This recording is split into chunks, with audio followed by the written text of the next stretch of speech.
सुनो सुनो ब्रह्मा बाबा की मंगलकारी दिव्य कहानी, दिव्य कहानी।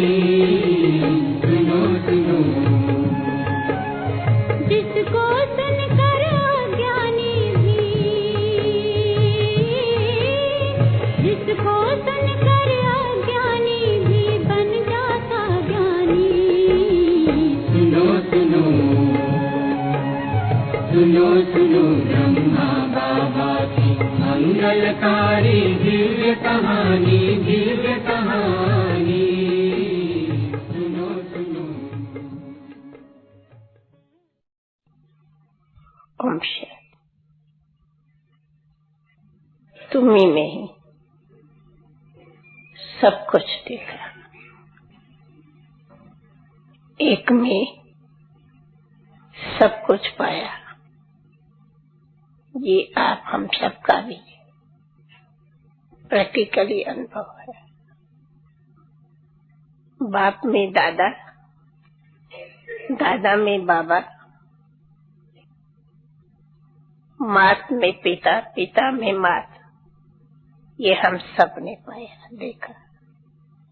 तो आज आप हम सबको प्रैक्टिकल में बाबा को पाया, भगवान को पाया, भाग्य को पाया, वरदान को पाया।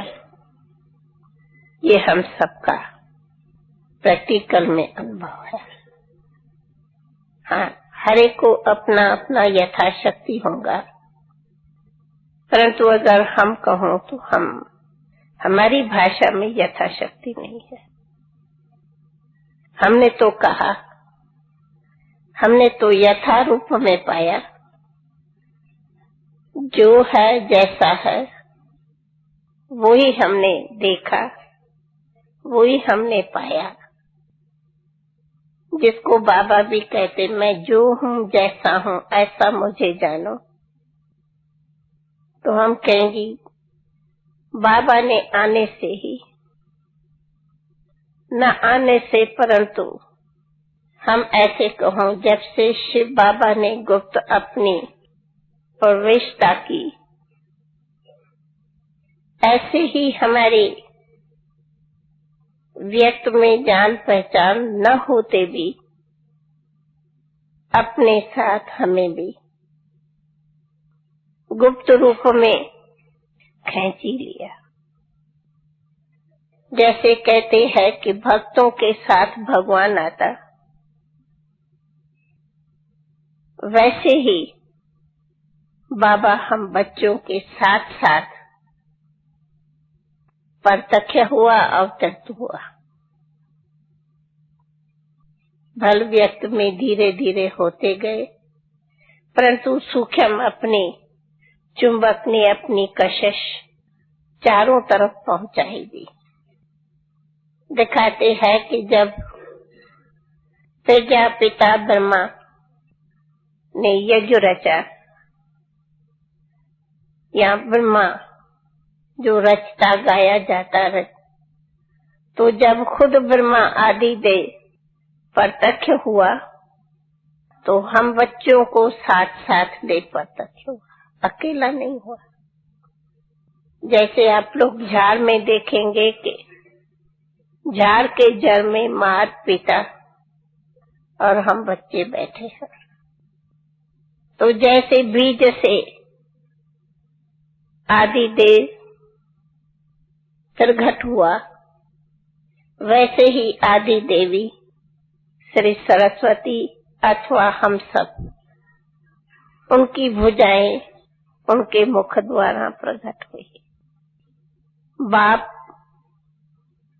वर्षा ही लेके आया हम सबके साथ, क्योंकि ये तो हम सभी मुख की रचना है। तो जैसे कल बाबा ने मुरली में बोला कि सृष्टि रूपी झाड़ के बीज फाउंडेशन में बैठा है और बच्चों रूपी बच्चों को भी फाउंडेशन में साथ साथ रचा है। ये एक प्रैक्टिकली रचना ही थी। बाबा का प्रत्यक्ष होना, जैसे नहीं शास्त्रों में भी कब कहानी सुनी है कि भगवान जब आता है तो अनेकों के दिलों में या अनेकों के घर घर में वो साक्षात्कार हो जाता, घर बैठे वो भगवान को दीदार करती रहती। तो सबसे वंडरफुल आदि रचना ऐसी ही हुई कि स्वयं बाप ऊपर से अवतरित हुआ और चारों ही तरफ हम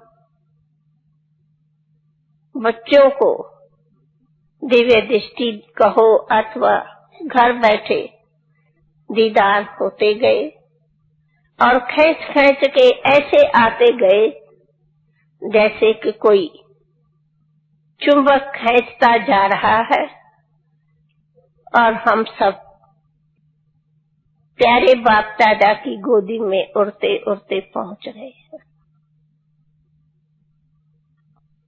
न हमें पता था ज्ञान का, न हमें पता था दादा का। हम खुद भी नहीं समझ सकते थे कि हमें क्या हो गया। न रही घर की सुध-बुध, न रही लोक की सुध-बुध, न रही दुनिया की सुध-बुध। बिल्कुल हम लोग सुध-बुध से परे हो गए थे। ये भी सुध-बुध नहीं थी कि हम क्या कर रहे हैं या कहाँ जा रहे हैं या क्या होगा, ये भी हमें नहीं पता पड़ता था। न थी रात की नींद, न थी दुनिया की खबर, न था खाना, न था पीना, न था घर में रहना। हम कहाँ खो रहे हैं बाबा जाने और हमारी दिल जाने। आज अगर हम उसी आदि की बातों को याद करते तो हमें खुद भी नहीं पता है कि कई मासों तक हम लोग इस दुनिया से तो बिल्कुल खोए हुए थे। एक सेकंड सोचें तो लौकिक दुनिया ऐसी थी, जबकि उसी जमाने में जवान लड़की माँ बाप की छुट्टी बगैर द्वार से पांव नहीं निकालती थी, जहाँ तक हमारे को अपना याद है। परंतु क्या हुआ, कैसा हुआ, जैसे कहते हैं ना कि जब उनको जेल से लेके जा रहे थे तो सब पहरे वालों की को नींद आ गई, वही हाल हमारे सब लौकिक का था।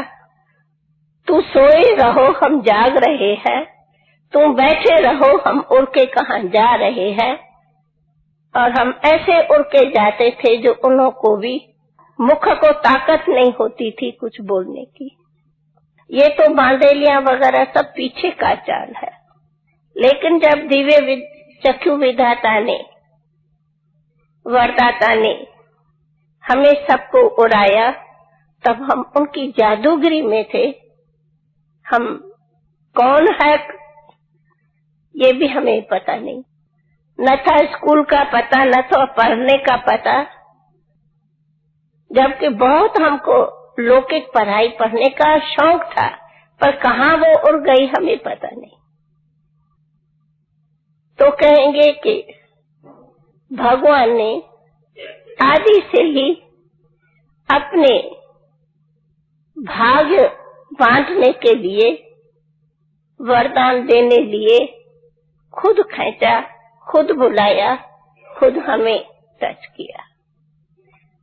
और वो ही हम चाल आज तक भी देखती। आज इतनी सारी दुनिया है, दुनिया क्या है हमें कभी कभी इस बात का बड़ा वंडर लगता। आज जहाँ जहाँ अपने सेवा केंद्र है, आज अपना प्यारा मधुबन है, अरे गंगा के तट पर आजू बाजू दिन रात बैठे हैं, देख रहे हैं, लेकिन भाग्य विधाता को जिस दुनिया के कोने से अपना चुनना है। चुन चुन के तारे कांटों को फूल बनाता, वही आकर के अपना भाग्य लेता। कहते हैं ना, भाग्य जब भगवान ने बांटा तब कईयों ने तो झोली भरी, दूसरे देखते देखते ही रह गए।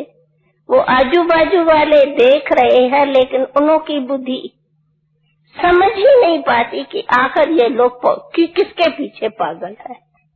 हाँ, हम कहती हूँ इन अविनाशी ज्ञान रत्नों की तकदीर भी हो तो वो जाने कि हम कहाँ के पीछे पागल है।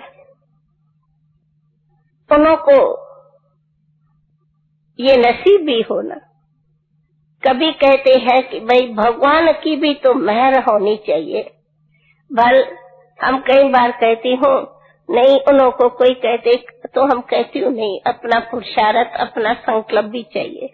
लेकिन दूसरे तरफ हम कहती हूँ ये तो बिल्कुल सही बात है कि भगवान ने जिन्हों को कल्प पहले भाग्य बांटा है, वही आप हम सब भाग्य विधाता से भाग्य ले रहे हैं। और जिन्हों को भाग्य कल्प पहले नहीं मिला है, वे सामने देख रहे हैं।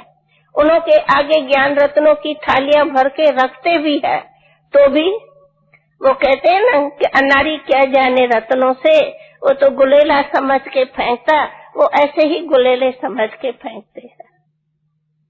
इसलिए ये भी जो कहा जाता है कि बाबा कहते मैं ऐसा साधारण वेश में आता हूँ, जो ये तुच्छ बुद्धि मनुष्य मुझे नहीं जानते, वो आज हम प्रत्यक्ष देख रहे हैं।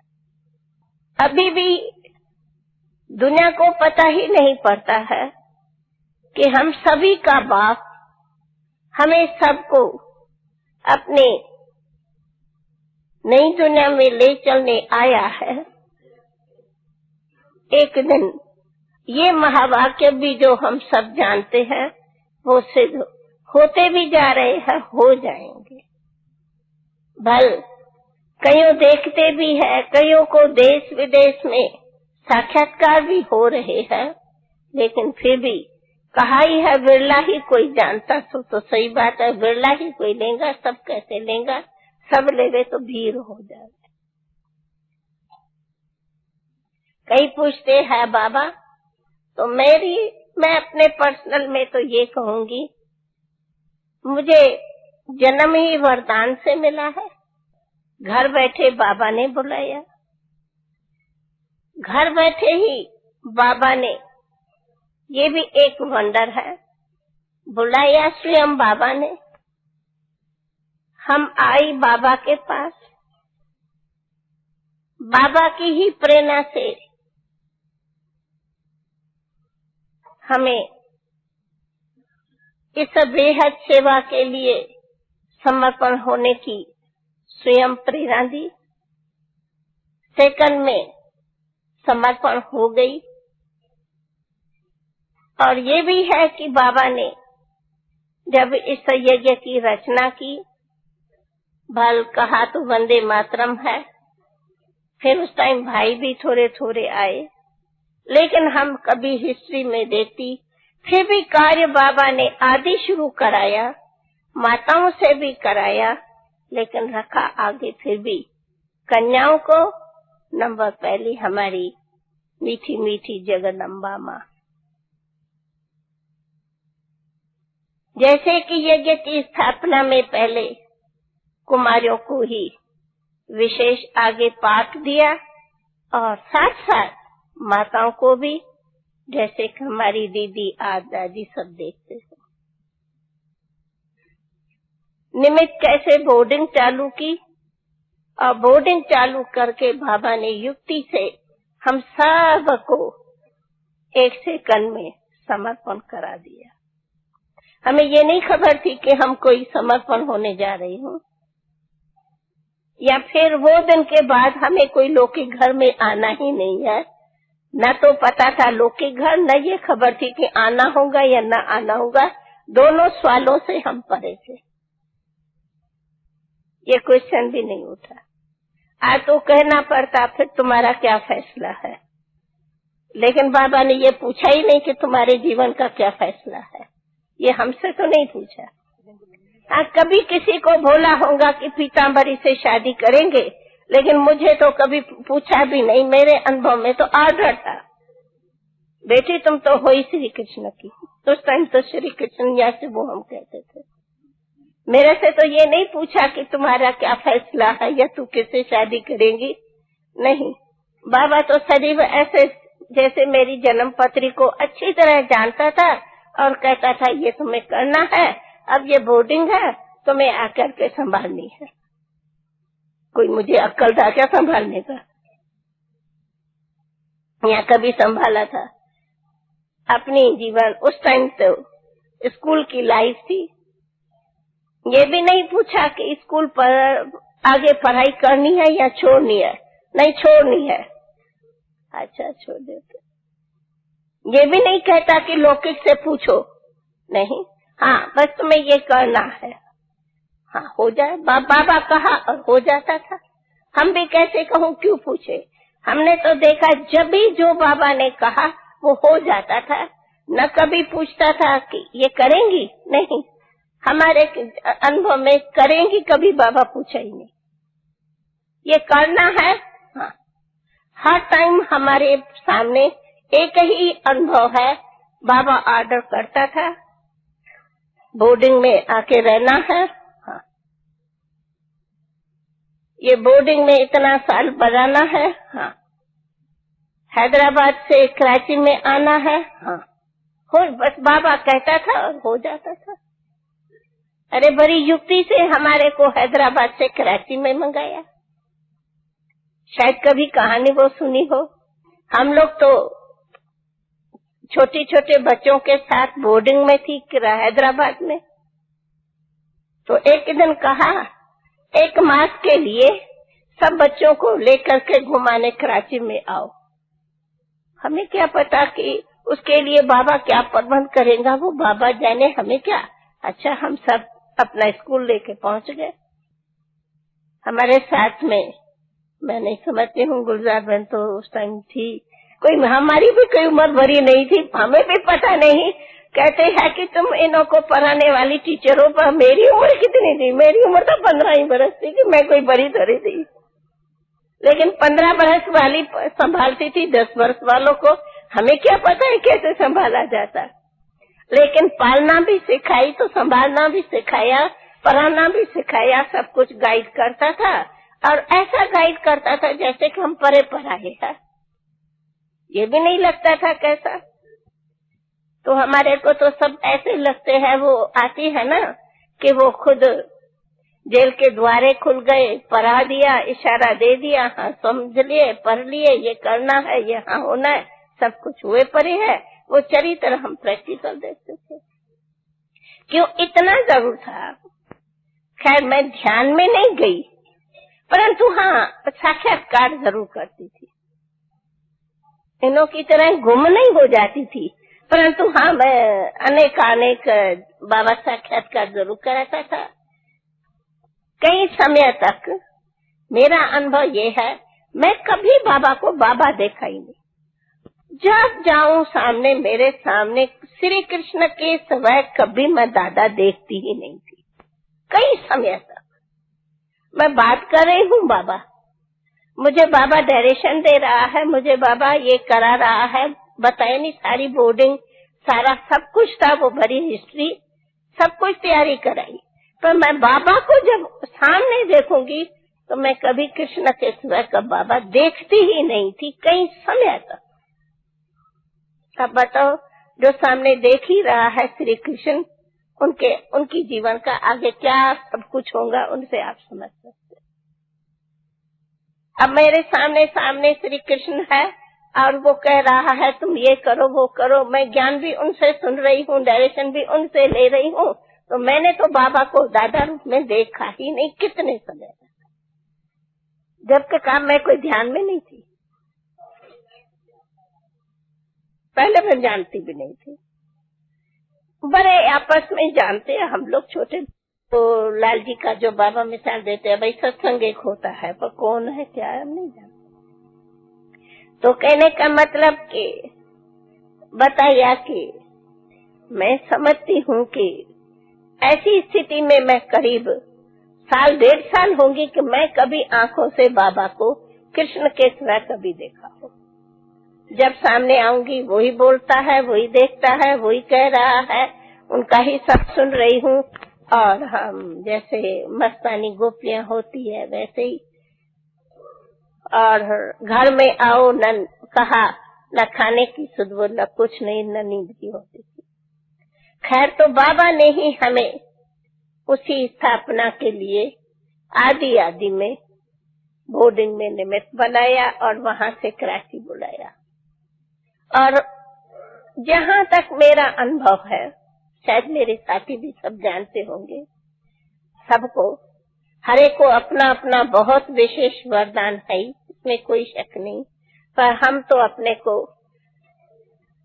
लकी में लकी जानती, वरदानों से वरदानी जानती। इसलिए कोई मेरे से पूछे कि दादी तुमने किस बात की कभी मेहनत की, मेरे पास कोई मिसाल ही नहीं है कि मैंने कभी मेहनत किया। मेरे पास में उसी बात का कोई अनुभव ही नहीं कि मैंने कोई मेहनत की होगी। क्यों? सदा बाबा ने वरदान से हमारे को पार रखा और हम सदैव यह रहती थी जो बाबा कहे, जैसे बाबा कहे। और बाबा के जो महावाक्य जब भी निकले वे सब होते थे। कराची में रहे तो मुझे याद है, ये तो वो हिस्ट्री तो आप लोग बहुत सुनते हैं कि यज्ञ में रहते थे, क्या दिनचर्या, क्या ध्यान दीदा, कितना सब चलता था। बाबा हमेशा कहता था तुम्हें क्लास कराना है, सबको पता है। अरे मैं क्या टीचर, मैं क्यों टीचर बन करके सब क्लास कराऊं, मेरे से सब बड़े अच्छे नहीं। ये जाकर के बाबा डिस्कोर्स देता था, जाके तुम्हें सुनाना है, तुम्हें ये पढ़ाना है, तुम्हें ये करना है, तुम्हें सदैव बाबा ने एक सेवा की ड्यूटी और देके रखी कि तुम्हें ये कार्य में आगे रहना है। और मोस्टली दीदी तो हमारे आदि से ही, जहाँ तक मुझे ख्याल है, आदि से ही हम दोनों आत्माओं का भी पता नहीं क्या वो ममता थी या बाबा ने ममता रखाई, दोनों का हर कार्य में साथ होता था। वो कंट्रोलर भी होती थी और हमें भी, हम दोनों इतना सारे यज्ञ का भी कई कार्य रखते थे, लेकिन हाँ होते भी वो अलग मकान में रहती थी बंगले पर, हम अलग बंगले में रहते थे। हम सब कन्याएं एक बंगले में रहते थे और दूसरे थोड़े प्रवृत्ति वाले दूसरे में रहते थे। दादी जान की मैं समझती हूँ तो अलग रहती थी, दीदी दूसरे बंगले में रहती थी। और सारा ही जिसको यज्ञ की, रुद्र यज्ञ की स्थापना का कहो, वो यज्ञ जिसका नाम है कुंज भवन, वो था हम कन्याओं का। और जहाँ तक मुझे नंबर याद है, 101 कन्याएं हम एक साथ रहती थी। 101 कन्याएं थी हम उस टाइम कुंज भवन में, और थोड़ी बहुत बाकी बहनें थी।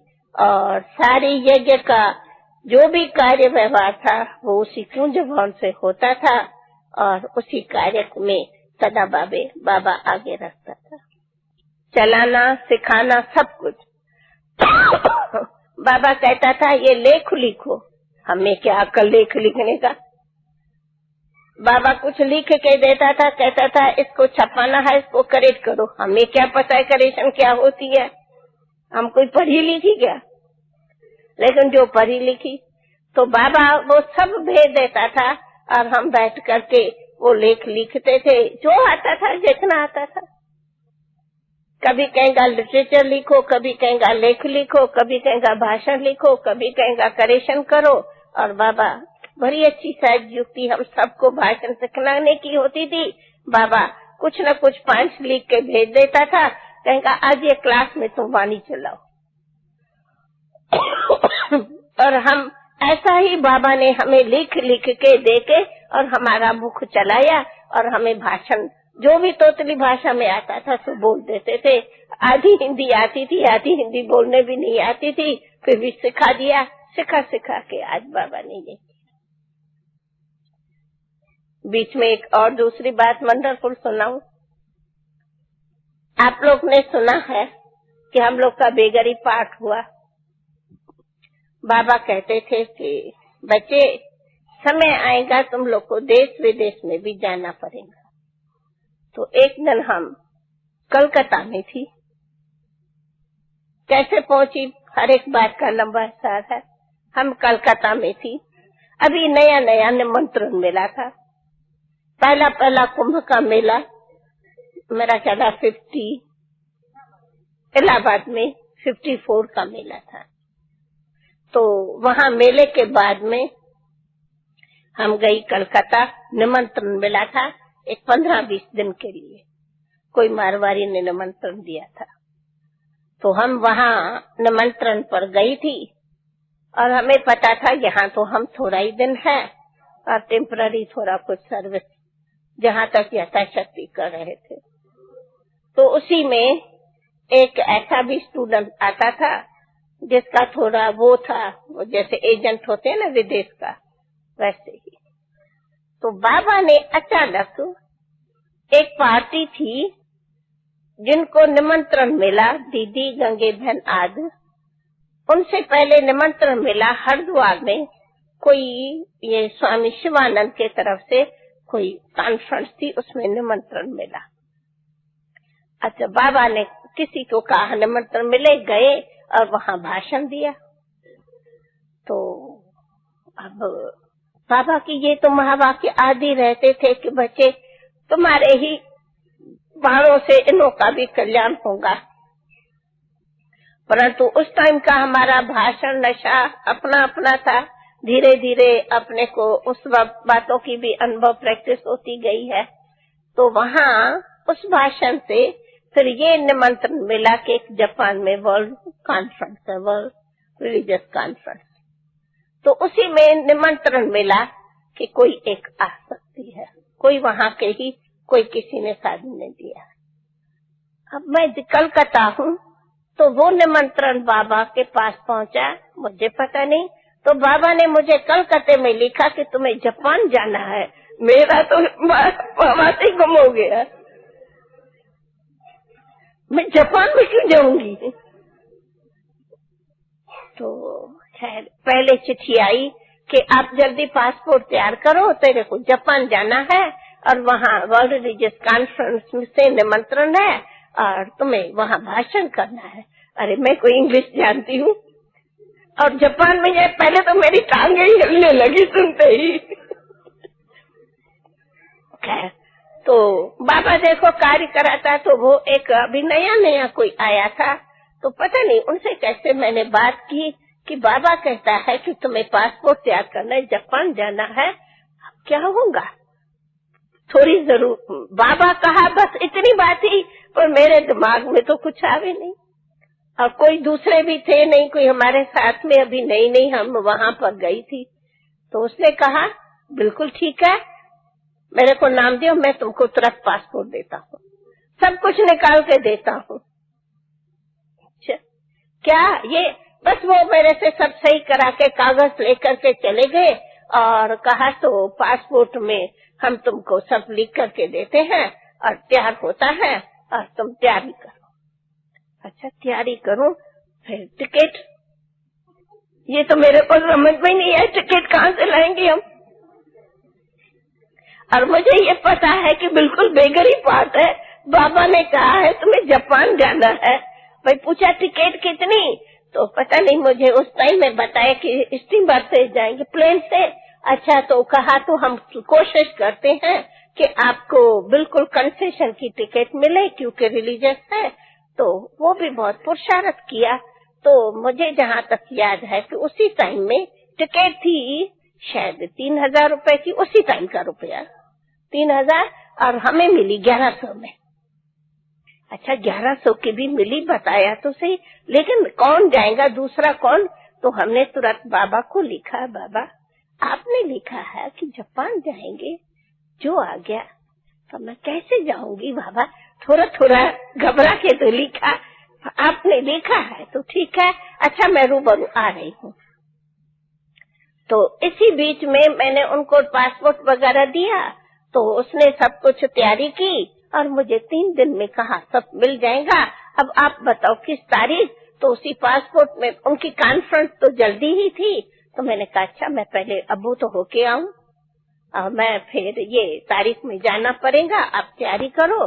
बस जैसे कोई बाबा नहीं कोई अंगुली से पकड़ के सब कुछ कराता जाता, हाँ तुम तैयारी करो हम ये करेंगे। सब कुछ हो गया और मैं बाबा के पास आई। इसी बीच में बाबा ने उधर से हमारी रतनमणि को भी तैयार किया कि तुम्हें भी जापान जाना है। वो आके कलकत्ता पहुंची। दादी तुम कैसे पहुंच गई? बाबा ने कहा तुम्हें भी कलकत्ता जापान में जाना है। आखिर ये अभी भी नहीं बाबा चिट्ठी में लिखा कि हमें टिकट कहाँ से मिलेगी। लेकिन बाबा के पास में देखो ये भी एक ड्रामा, ये भी बाबा को नहीं तो टिकट कहाँ से आएंगी।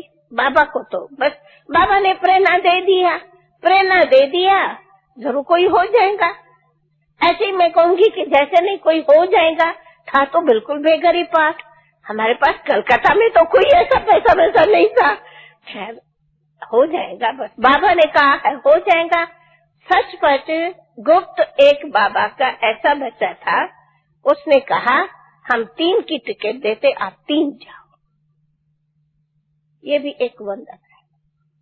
मैं निकल रही हूँ, उनसे पहले मुझे 5000 मिल गया कि आप लोग 3 जाओ। उस टाइम का 5000 तो समझ सकते हैं, उस टाइम 54 की और 1100 की एक की टिकट थी, तो माना 3300 लगेगा। और मुझे याद है कि 200 रुपया कुछ लेते हैं ना भाई टिकट के साथ, ऐसे तो अलाउ नहीं वो था। तो हमें 5000 आके के पहुंच गया।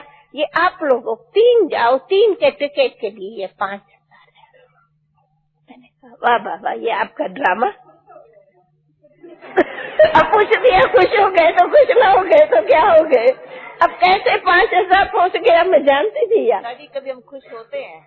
हाँ तो ऐसे देखो सदा ही खुश है ना, देखते हैं बस सदा खुशी ये कि भाई बाबा ने देखो किया, एक्स्ट्रा की बात नहीं, खुश हो गए। माना देखो बाबा की लीला बाबा अपनी कराता, तो बाबा को भी ये पता नहीं था कि इनको टिकट कहाँ से पहुँच रही है। यही पूछो तो बस यहाँ वहाँ सुन लिया और हमको टिकट मिल गई।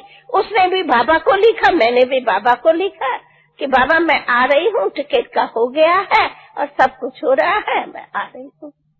तो मैं तो समझा बाबा मुझे 2 दिन तो रहने दिएगा, कम से कम हम जापान जाती हूँ। और मैं आई, दिन को पहुंची तो बाबा ने 4 घंटों में बेटी ये वो बस बाबा ने जैसे कोई बच्ची को आसमान में उड़ाया जा रहे, हमको ज्यादा इतना खुशी में उड़ा दिया। हाँ बच्ची ये करना ये करके घंटा भर में सब कुछ डायरेक्शन देके कहता अभी तुम ट्रेन में जाओ। अरे बाबा मैं जापान जाती हूँ, मैं 2 दिन की छुट्टी करके आई हूँ, मेरी टिकट अभी 2-3 दिन के बाद थी। नहीं बच्ची वहाँ वो रतनमणि भी पहुँच रही है, तैयारी करो, ये करो, सब कुछ लिटरेचर छपाओ। जगदीश को बोला ये करो वो करो, फटाफट सब तारे बारे करके सब तैयार करके और बाबा ने 2 दिन में उड़ा। मुझे तो मैं सुबह पहुंची हूँ और मुझे शाम को ही रवाना किया, एक रात नहीं रहने दिया। कहने का मतलब ये था कि मैं ये मिसाल बताया कि बाबा ने अब हमको न पढ़ी न लिखी, हाँ थोड़ा बहुत जरा पूजा, लेकिन वहाँ हम पहली बार विदेश में जाते, जैसे ऐसा लगे कोई गांवे वाला कोई शहर में जावे तो नया लगे। हमारे हिसाब से तो हम एक तो बठी के रहे हुए 14 बरस तो तपस्या, कभी बाहर दुनिया भी नहीं देखी। आज दिन तक मुझे याद है मैंने कराची में 14 साल बिताया, पर कराची सिटी क्या होती है मैंने नहीं देखी, शायद इन्होंने देखी, मैंने तो नहीं देखी। हमें तो पता ही नहीं है कराची शहर क्या, हमको तो खबर भी नहीं। आज पूछो कलकत्ता फिर भी बोलूंगी, बॉम्बे फिर भी बोलूंगी, लेकिन कराची में हम जन्म से रहे, शहर क्या था। हम तो 14 बरस तो अपने इस बाउंड्री के अंदर थे, तो कभी तो बाहर गए नहीं। आज समुद्र तक देखा, बाकी शहर तो नहीं देखा। तो ऐसे ही अंदर रहने वाले अब जापान पहुंच गई, लेकिन हमको बाबा ने वहाँ ऐसा चलाया जैसे कि हम जानी पहचानी अनुभवी होकर के यहाँ पहुंची हूँ। हमें जो कोई बात पूछनी हो, पत्र पीछे आता था, अमृत वेले रेस्पॉन पहले मिल जाता था। समझो, कई ऐसी बातें पूछना है, पत्र पीछे आता था, रेस्पॉन्स सुबह मिल जाता था, हम वो कार्य कर लेते थे और दिन में वो वही पत्र मिल जाता था। जैसे कि बाबा ने पत्र लिखा और हमें वहाँ डायरेक्शन दे दिया। हम तो ऐसा 12 मास जापान के टूर का बिताया। हम 12 मास थी जापान और आगे हांगकांग, इंडोनेशिया वगैरह, ये सभी जगह। और हर जगह ऐसा रेस्पॉन्स मिलता था। हम जहाँ जाती थी इतना अच्छा उस टाइम, जबकि हमारे में इतना ज्ञान वगैरह सर्विस का अनुभव वगैरह भी नहीं था, लेकिन हम जहाँ पहुँचते थे वहाँ हमें इतना अच्छा रेस्पॉन्स मिलता था जो हम खुद गुण गाती थी कि बाबा विदेश में कहाँ पहुँचाया। हम आज देखती हूँ वो बीज विदेश का और आज का बीज क्या से क्या बाबा ने कहा। ऐसे ही तो बाबा के जो महावाक्य है ना, मैं विश्व का बाबा, मैं सारी दुनिया का बाप हूँ, मैं सर्व आत्माओं का पिता हूँ। अगर सर्व आत्माओं का बाबा एक है, वो भी देखो तो आज हम सारे विदेश यात्रा में प्रैक्टिकल में यही देखती हूँ, सारे धर्म वाले सारे विदेश में जहाँ जहाँ बाबा ने अपने बच्चों को टच किया है, वे कितना प्यार से कहते मेरा बाबा। और सब धर्म वालों में इतना ये बात सहज हो गई है जो कभी कहाँ मुझको नहीं लगता कि हम कोई किसी धर्म का या अपने संस्था का या कोई प्रचार करते नहीं। वो सबका बाबा है। बाबा अपने बच्चों को टच करके वर्षा देता। विदेश की यात्रा का भी 2 शब्दों में यही है कि विदेश विश्व बाबा की है। बाबा अपने बच्चों को टच करके और अपना बनाया है और हर बच्चा कहता है मेरा बाबा। इसलिए विश्व कोई बड़ी है नहीं, विश्व इतनी छोटी है जैसे एक हाल में बैठे हैं। इस हाल में हम सब बैठे हैं, सारी विश्व भी एक हाल है और सारे हाल में जो बैठे हैं सब कहते हैं हमारा बाबा। विश्व तो हमें ऐसी लगी चाहे कितनी भी कहाँ दूर है, सबके दिलों में है। तो बाबा के जो महावाक्य है कि बच्चे आकर सारी विश्व में तुम्हारा संदेश जाएगा, हम देख रही हूँ कि बाबा ने वो कार्य भी प्रैक्टिकल करा रहा है। तब कहा कि हमारे को 16 साल तपस्या दी, 16 साल बेगरी के पाठ होते भी सारे विश्व में अपनी सेवाएं कैसे करो उस सेवा की ट्रेनिंग दी। पहले तपस्या कराई, फिर सेवा की ट्रेनिंग दिया। सेवा के साथ साथ नॉलेज का भी सारे, मैं नॉलेजफुल हूँ वो बुद्धि में धारण कराई। और उनके बाद जो बाबा के महावाक्य है वे महावाक्य उसी समय साकार में महावाक्य उच्चारे हैं और अव्यक्त होने के बाद वे महावाक्य सिद्ध हो रहे हैं। जैसे बच्चे विदेश में तुम्हारे जाएंगे, वो विदेश बाबा के अव्यक्त होने के बाद कितना चारों तरफ फैलता जाता है।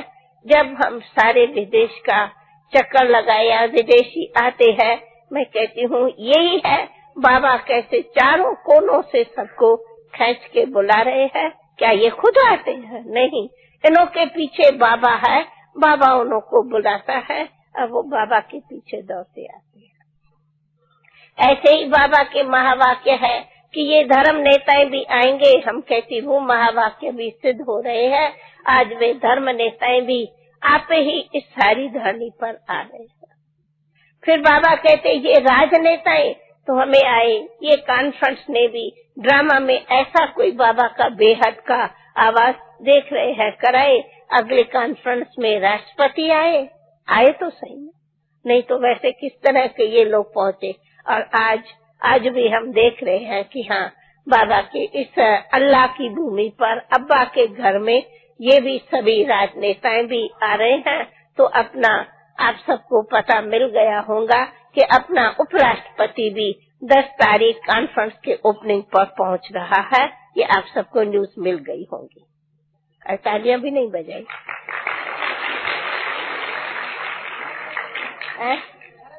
हाँ, और धर्म नेताएं वे खुद निमंत्रण मांग के आ रहे हैं, ये भी वंडर है। प्रेम बहन लिखती है मैं नहीं, वो खुद कहते हैं हमको कॉन्फ्रेंस में आना ही है ना, आपके साथ चलना ही है ना, हमें आप लोग के कार्य को बहुत सारा देख रहे हैं ना। कौन? जिन्होंने बिल्कुल ऐसे एंटी, एकदम ऐसे, वो मंडलेश्वर, वो जो बिल्कुल ऐसे एंटी मंडलेश्वर, जिन्हों के अंदर ये ब्रह्मा कुमारियां खाते थे, और आज वो निमंत्रण मांगते हैं हमें तो आपके कॉन्फ्रेंस में आना ही है, जरूर चलना ही है। तो प्रेम बहन कहती है अभी न चल के करके में चल, ना ना ना ना, हमें तो कॉन्फ्रेंस में ही चलना है। अबे भाई, उन मंडलेश्वरों को कोई स्टेज देते, कोई चांदी का चौडोल, ना तो चांदी का चौडोल मिले, ना तो कोई स्टेज देते, फिर भी देखा पहले भी आए और अभी ने मांग तो बहुत किया है, फिर भी हम तो थोड़ों को ही छुट्टी दे रहे हैं, जास्ती तो नहीं। वो प्रेम बहन लिखती है कम से कम दादी एक 25 जितनों की तो हमें छुट्टी दो, हम लेके आऊं। तो हमने सिर्फ 3 की छुट्टी दिया। तो मैं कहती हूँ वो भी तो ड्रामा के स्टेज पर हम देख रहे हैं ना, बाबा के महावाक्य हम देखते जाते हैं। तो हमारा ये भी है कि बाबा जो कहता है अबू से लेकर के तुम्हारी, अबू रोड से लेके माउंट आबू तक तुम्हारी क्यों लगेंगी, वो भी आएंगे कि सब बाबा के घर पर यहाँ भीड़ आएंगी और अबू की क्यों होंगी, वो कोई थोड़ी दूर रहेंगी।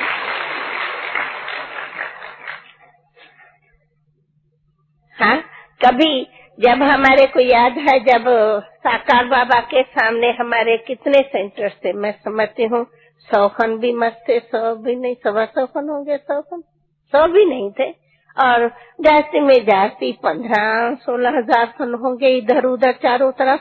और आज लिस्ट पूछा तो कहते हैं 1.5 लाख से तो ऊपर आ गई है बाबा के बच्चों की।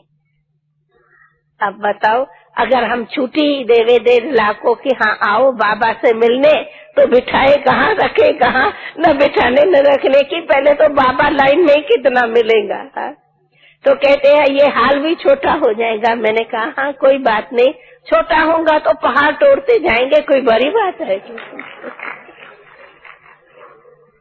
खैर, तो कहने का मतलब बाबा वरदाता अपने वरदानों द्वारा ही कार्य कराते। फिर भी कोई पूछते हम कैसे माने भगवान का कार्य है, हम कहते हैं आंख खोलो तो देखो कि भगवान का कार्य है, आंख बंद से कौन देखेगा कि भगवान का कार्य है। आंख खोल के देखे तो जरूर भगवान का कार्य है, बंद वाला तो न भगवान को देखे न भगवान के कार्य को समझे। इसलिए अपने बाबा मुरलीधर बाबा अपने मधुर बोलों द्वारा हमें सजाता भी है, कितनी हमारी वरदान देते हैं। तो कहने का मतलब हमने तो पाया हमारे भगवान ने, हाँ कल बाबा का था भगवान और भाग्य, मैंने कहा ये है हमारा प्रैक्टिकल, भगवान और भाग्य। उन वरदानों से बाबा सभी कार्य कराते। अब कोई सोचते हैं कि बाबा का दादी से कहीं पूछते हैं, मैं कहती हूँ आदि में भी बाबा ने ही कहा, एकदम स्थापना में भी, देश विदेश के सेवाओं में भी बाबा ने ही कहा तुम ये करो। और जिस घड़ी बाबा ने स्वयं अव्यक्त हुए उस घड़ी भी मैं कहती हूँ वो बाबा को ये एक चतुराई का खेल खेलना था, ये भी एक लास्ट घड़ी का खेल है। मैं बॉम्बे रहती थी, मधुबन में तो नहीं रहती थी। बाबा ने दीदी को इलाहाबाद का कुंभ का मेला था, क्या था, वहाँ थोड़े दिन के लिए भेजा था। और मैं अचानक कोई पार्टी के साथ आई थी 2 दिन के लिए, और हमें 18 तारीख ही सुबह को जाना था। 17 शाम साथ आ गई। जब तो थोड़ा थोड़ा ऐसे हो रहा था, 8 दिन पहले तो बाबा ने कहा नहीं तुम जाओ, और फिर मैं अभी 8 दिन के बाद जा रही हूँ, फिर बाबा कहेंगे फिर भागी। लेकिन हम आते थे जाते थे बहुत जल्दी। मैं एक बात सुनाऊं, कभी तो कहें कि एक बीच में बोलती हूँ, हमारा अनुभव ये भी है। ऐसे भी कहते हैं कि हमारा बाबा में अत्यंत, वो सब जानते हैं, प्यार कहो वो कहो जो भी कहो, हाँ। लेकिन ये भी बताती हूँ कि बाबा का भी हम बच्चों में अत्यंत प्यार था। प्यार कहो मोह कहो, बहुत बहुत बाबा का प्यार था। हम आपको क्या बताऊं, अगर एक दिन पोस्ट नहीं आएंगी, कहेगा क्यों बेटी फुर्सत नहीं थी क्या कि बाबा को पत्र नहीं लिखा। मैं समझती हूँ वो दिन नहीं, संडे को छोड़, संडे भी 7 ही दिन हम पत्र लिखती थी। एक दिन अगर पोस्ट नहीं लिखेंगी तो बाबा की टेलीग्राम आ जाएंगे, क्यों बेटी क्या हुआ, आज पोस्ट क्यों नहीं आई। बाबा कोई खास सर्विस नहीं थी तो नहीं लिखा, एकदम पक्का करा दिया कि पोस्ट जरूर लिखना है। रोज नित्य पोस्ट और लेट फी पोस्ट बॉम्बे से हम भेजती थी, बाबा पत्र जरूर लिखते थे। और अगर हम 1 मास के अंदर नहीं आती थी, बाबा खुद कहता था क्यों बची कहाँ बिजी हो तुम, बहुत दिन हुआ है आई नहीं हो। बाबा ऐसे कोई पार्टी हो तो मैं आऊँ ना, ऐसे 1 मास पहले होके गई हूँ, कोई घड़ी घड़ी कैसे आऊँ। लेकिन मुझे याद है 1 मास पड़ेगा बाबा खुद बुलाएगा कि आओ, नहीं तो सबको सब नहीं। तो हम देखती थी कोई न कोई ऐसे कारण से हम 3 हफ्ते 4 सप्ताह में मास में 1 बार जरूर आ जाती थी और हम बाबा से मिल करके उड़ के आती थी। 1 दिन 2 दिन रह के और मिल करके चली जाती थी। हर मास में मैं बाबा के पास बॉम्बे से आती थी, फोन भी चलता था। तो क्या हुआ कि क्या बोल रहे थे, तो हम इधर में आई तो मुझे बाबा ने कहा कि बेटी तुम रह जाओ, बेटी कोई वैसे कोई जरूरी काम तो नहीं। मैं कहा नहीं, कहा बच्ची रह जाओ। हाँ मैं जाती हूँ, अरे मुझे और क्या चाहिए, रह जाओ और क्या चाहिए। तो क्या था कि मुझे ये जो यहाँ मधुबन में इशू वगैरह सखियां थी, वो कहती थी दीदी भी नहीं है, दादी तुम यहाँ रह जाओ। थोड़ी बाबा की वो तबीयत थोड़ी ढीली थी, तो मैं कहा मैं रह जाती हूँ। मुझे मेरा अंदर तो मन था ही मैं रहूं, पर मैं कैसे कहूँ, बाबा ने खुद ही कह दिया और मैं रह गई। ये 17 तारीख की बात है। और मैं आई भी थी खास इसीलिए कि एक तो पार्टी थी, दूसरा ये जो है ना म्यूजियम, वो हमें अहमदाबाद में उसी दिन लेना था, मकान का फैसला था। तो मुझे बाबा से आकर के फाइनल करना था कि बाबा ये मकान इतने में मिल रहा है। तो मैं आई और आकर के बाबा को कहा कि बाबा ये मकान इतने में मिल रहा है और इसका इतने से फैसला मालिक मकान से अहमदाबाद में कर रहे हैं। तो अब मैं फाइनल, ऐसी बात प्रेरणा हो तो फिर हम रमेश को कहें कि वो तुरंत अहमदाबाद आकर के फैसला करे। तो बाबा ने कहा हाँ बच्ची ठीक है। तो आप लोग को ये पता हो कि ये म्यूजियम का मकान बाबा के स्वयं साकार में पास किया हुआ, बाबा की प्रेरणा से स्पेशल म्यूजियम के लिए ही लिया हुआ है। और ये बाबा ने अपने प्रेरणा से म्यूजियम के प्रति ही मकान को कहा था कि लियो। इसलिए ये अबू का म्यूजियम वो सिकीलदा सर्विसबल म्यूजियम है, जो आदि से अब तक भी बहुत सर्विस देता। नॉन सीजन में भी मैं नहीं समझती हूँ 300-400 से कम आते, जबकि सीजन में तो 1000-1,500 जरूर आते। ये वो म्यूजियम है, सब देख के खुश होते हैं क्योंकि ये म्यूजियम बाप दादा की प्रेरणा से ही मकान लिया हुआ है। तो हमने शाम को रमेश को कहा बॉम्बे में कि आप आके अहमदाबाद में, और भले हसमुख था भाई, गुलाम माता थी, हमने कहा मकान ले लो और मैं नहीं आ रही हूँ और आप मकान का फैसला करके और अब्बू आ जाओ। ठीक, हमने रात को फोन किया शाम को और वो रात को निकला और 18 तारीख दिन को 4 बजे हमें फोन आया कि मकान का फैसला हो गया, हम सब एग्रीमेंट करके और हम 7 बजे आगरा लोकल से निकल रहे हैं। ये 18 तारीख की बात। तो क्या हुआ कि 18 तारीख सुबह को मुझे थोड़ा तो पता था बाबा की थोड़ी तबीयत ढीली थी, तो हमने कहा बाबा आजा, क्लास में नहीं चले। और हम जाती हूँ, हमारे को ये मुरली की जो पॉइंट थी ना, वो बाबा अपने फलाने टाइम बात की है ना, वो क्लास में सुनी नहीं है, मैं जाके सुनाती हूँ, आप बाबा क्लास में नहीं चले। तो बाबा ऐसा कभी होता ही नहीं था कि बाबा क्लास में न चले, कभी नहीं।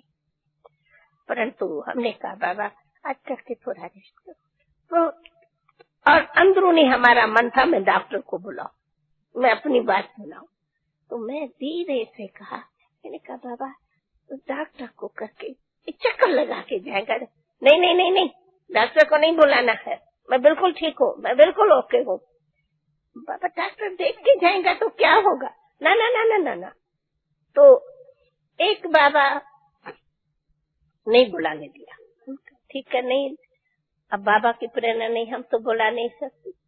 तो ये एक हम देखा सुबह सवेल से बाबा, जैसे कहा जाता ना, ये भी एक बाबा सैंपल हमें हमेशा दिखाता, ये तो लास्ट का मिसाल पर कई बार का, कि बाबा अपने साइलेंस के योग बल की शक्ति से इस प्रकृति को भी वश रखता। दवा ये वो बिल्कुल नहीं। बाबा कहता, बाबा एक हमारे सामने प्रैक्टिकल में उदाहरण रखता था, जितना अपना योग बल दवा है उतना ये दवाएं कोई दवा नहीं। बाबा साइलेंस में बैठा रहा और हम क्लास करके आई, और डॉक्टर की तो बाबा ने अलाउ भी नहीं किया। बिल्कुल मैं आई, बाबा साइलेंस में ऐसा बैठा था जैसे कोई लाल लाल होके कोई बैठा है। फिर हम आई, थोड़े टाइम के बाद में बाबा उठे किए, मतलब डॉक्टर को नहीं दिया, थोड़ी हुई, लेकिन फिर बाबा कहे अच्छा बच्ची चलो चक्कर लगावे। आया, पोस्ट लिखी, बाबा हमेशा 9 से 10 बजे पोस्ट लिखे। बाबा ने जनों के पत्र थे, पत्र लिखे। पत्रों के बाद बाबा बहुत करके मकान कुछ न कुछ बनता ही था, वहाँ चक्कर लगा है, भंडारे वहाँ बाबा उंगली पकड़ के सारा राउंड लगाते, सब जगह राउंड वगैरह लगाया। अपना सब जो कार्य बाबा का है वो सब सारे दिन में वो सब जीव जैसी रहता था, वो सब किया। पत्र लिखा, पत्र सुना, पोस्ट लिखी, कोई आए, कोई से पर्सनल बात करना, पार्टी, ये सब कुछ हुए। फिर हुई शाम, तो हमने कहा बाबा आज करके थोड़ा जल्दी भोजन कर ले, वे दिन को भी थोड़ा हल्का खाया था, बाबा का तो बहुत सिंपल होता था। कहा अच्छा बच्ची, तो हमने कहा थोड़ा बाबा, तो मैंने कहा बाबा आज रात को भी और आप रेस्ट करे, क्लास तो अपना ही है, क्यों 18 जनवरी में तो इधर कोई विशेष पार्टी तो होती नहीं थी। तो कहा नहीं नहीं, सुबह को भी नहीं गए हैं, बच्चों को फिक्र हो जाएगा, अब बाबा चलता है। मैंने कहा अच्छा थोड़ा सवेल में चले। कहा अच्छा भले सवेल में चलते हैं। तो आप लोगों ने वो आज की मुरली सुनी, जिस मुरली का ही बाबा ने लास्ट मंत्र दिया कि कैसे बचे तुम्हें निराकारी, निरहंकारी, निर्विकारी बनना है। ये है गीता का आदि सो अंतिम श्लोक। सो बाबा ये मुरली सुनाते, बहुत धीमे सुनाते और कमरे में आए। तो हम वास्तव में रात को बाबा अपने कमरे में आते थे, हम कोई भी कमरे में आते नहीं थे। बाबा गुड नाइट करके चले जाते थे, हम अपने कमरे में रहते थे। पता नहीं, हम उसी दिन बाबा के साथ कमरे में आई। कमरे में आने के बाद थोड़ा सा हमने देखा, थोड़ा बाबा पूछा, थोड़ा दर्द हो रहा है, निमित्त मात्र था, बाबा तो फील करने देता नहीं था। खैर बैठे थे, इतने में हमने ये लच्छू गच्छू कुछ थी, मिनट तो इतने में भी था, क्लास से ही आए हैं, वही घड़ी है, वही 10 मिनट की बात थी। बाबा बैठे हैं, वो पलंग है, वो आप लोग के सामने पलंग पड़ा है, और बाबा पहले थोड़ा लेटे, फिर उठ के बैठे और कहा कुछ डॉक्टर को बुलावे। कहा नहीं। हमने कहा बाबा कुछ? कहा नहीं, बिल्कुल नहीं। बस बाबा जैसे कि साइलेंस से अपने उन्हीं को दर्द को भी योग की शक्ति से, हाँ बाबा तो है ही, जैसे अव्यक्त कर्मातीत, उसको भी उन मिनटों में और समाई दिया। और वो घड़ी थी मेरे हम तो कुछ भी नहीं, हम समझा मिनट में थोड़ी बहुत ऐसे ही दर्द तो कामन था, कुछ नहीं था। और बाबा थोड़ा बैठा था और वही खटिया है तो बाबा की ऐसे बैठा था, जैसे बैठ के ऐसे टांगे नीचे ऐसे ही खड़े थे और मैं सामने खड़ी थी, एक दो और भी खड़े थे और बाबा ऐसे ही बात भी कर रहे थे और हाथ में हाथ था। वो 3 मिनट लास्ट साइलेंस की घड़ी थी, हाथ में हाथ था, सामने में वो प्यारी दृष्टि थी और दृष्टि देते देते देते हाथ में हाथ देते जैसे उसी हाथ में सब कुछ बाबा का वरदान, और वो वरदान देते देते बाबा इस शरीर से 1 सेकंड में उठ गए।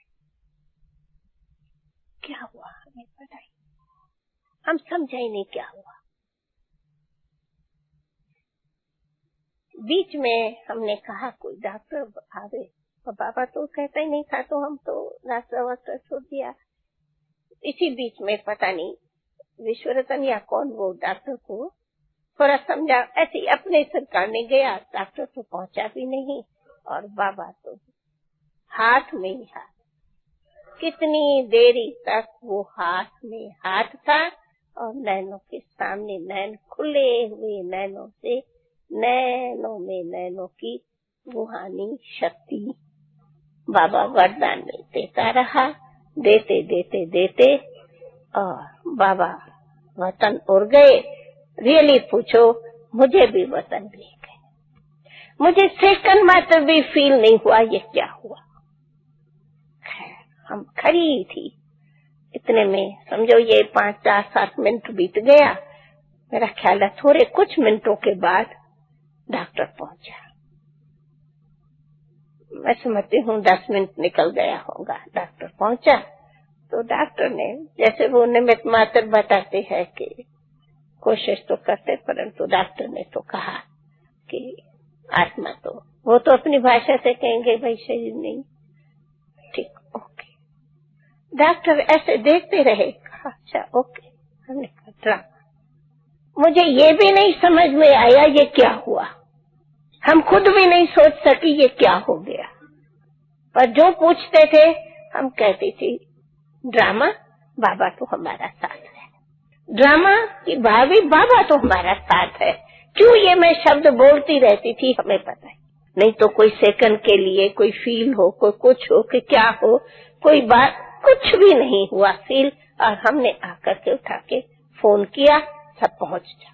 ये पूछ रहे, मैंने कहा आओ आप सब पहुंच जाओ, आ जावे। हमने कहा कोई तब तक संदेश ही नहीं।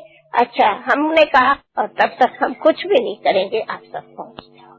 तो हमने चारों तरफ फोन कराया, इधर दीदी तो पता नहीं कहाँ इलाहाबाद के मेले में मैदान में थी, कैसे कैसे करके उनको संदेश पहुंचाया, ये गुप्ता भाई या किन्हों ने पहुंचाया, किस तरह से।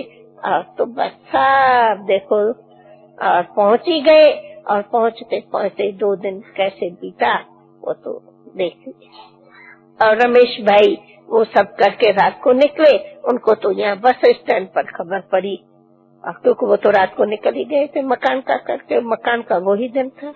ये सब वही 18 तारीख का था। वो मकान भी लिया, हम अचानक पहुंची और बाबा ने रोक लिया और बाबा वतन में उड़ गए। और जैसे उसी हाथ में जो बाबा ने हाथ दिया है, मैं हमेशा समझती हूँ वो घड़ी का हाथ मेरे हाथ में अभी घड़ी है, अभी भी मैं सदैव देखती हूँ वो हाथ मेरे हाथ में है, वो हाथ मेरे सिर पर है और बाबा हमें चलाता है। न हमारे से बाबा दूर है, न मैंने कभी ऐसे समझा है कि बाबा ऊपर है हम नीचे हैं। हम समझती हूँ बाबा ने जो वरदान दिया, हाथ दिया, साथ दिया, खुद बैठा है, खुद चला रहा है और हम तो उनकी डोरी में घूमती चल रही हूँ। न मैं दादी हूँ, न मैं चल रही हूँ, बाबा है, बाबा चलता है, बाबा चलाता है। ये है हमारा वरदान का प्रैक्टिकली का। ओम शांति।